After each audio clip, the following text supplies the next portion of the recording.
First and foremost, intra-Africa trade. What are the trends going forward that we've picked up? Well, going forward, I think you'll see a lot more intra-Africa trade happening. Right now, the levels are very low, principally because the enabling environment is not suitable. We have far too many trading communities like the ECOWAS, COMESA, SADC. So consolidation there will help. Better tariff regime and better harmonization of standards will help to improve. But as South Africa, we are opening ourselves up to the continent to attract more products in from the continent, and we take investment out into Africa to generate more capacity. So we do see that intra-Africa trade will be something picking up in the future, and a significant amount of our trade, close to 30% of our trade, is within the continent already.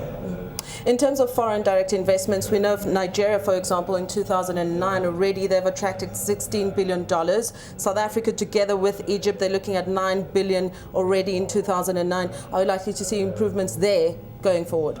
Definitely. The investment environment, even in the recessionary environment we face, investment appetite seems to be growing, especially with respect to Africa.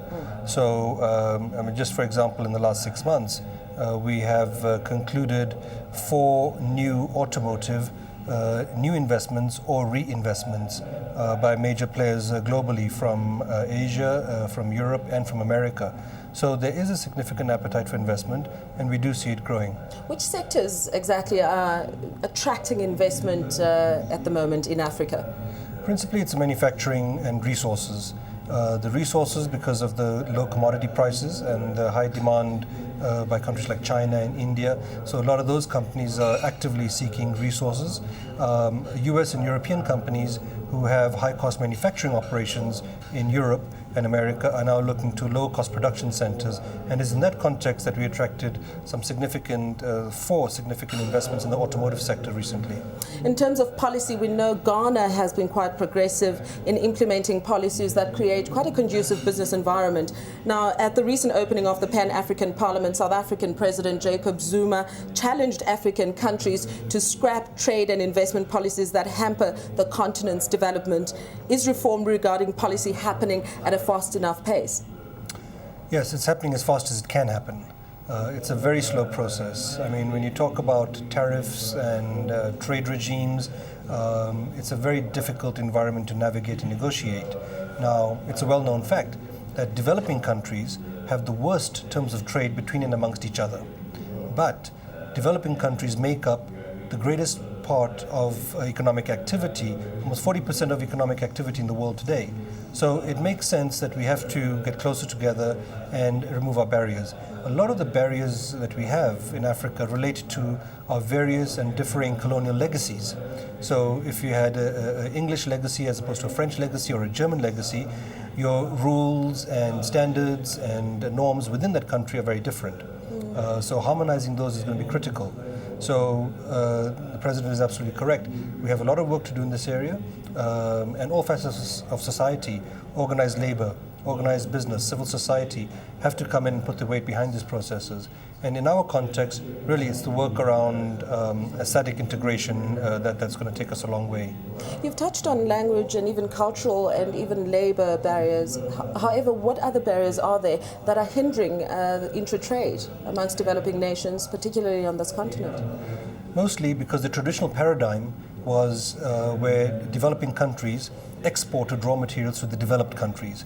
So trade agreements were really in place between developed and developing. One never saw another developing country as a potential market. Yes. But over the last decade or so, that's become a reality. So if you look at India, Brazil, South Africa, we have the IBSA, the India, Brazil, South Africa Strategic Alliance, which talks about a trilateral free trade agreement. So we have to remove the barriers. The biggest problem also is the fact that business people in the developing countries don't know too much about other developing countries. They know quite a lot about the traditional markets of the West and the North. So it's an education process. Okay. That's why the conference like we're having today, the Africa Dialogue, is one where we can get Africans to talk between and amongst each other, but also talk to the world. Iqbal, China's trade with China, between Africa and China, has increased by 45% since 2007. However, India is also emerging as quite a very, very key player. They're looking at doubling in India-Africa bilateral trade to $70 billion over the next 5 years. Which sectors are they interested in? It's going to be across the board.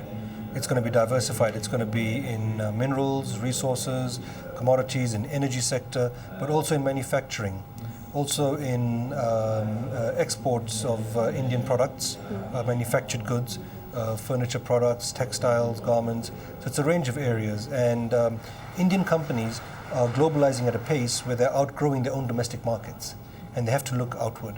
So Africa presents the most significant opportunity for them. But Asia is significantly rising for us. Even in this recessionary environment, China has now become our #1 export destination, toppling the US. Yes. So the India-China dynamic is something we have to watch, and it's very good for Africa as well.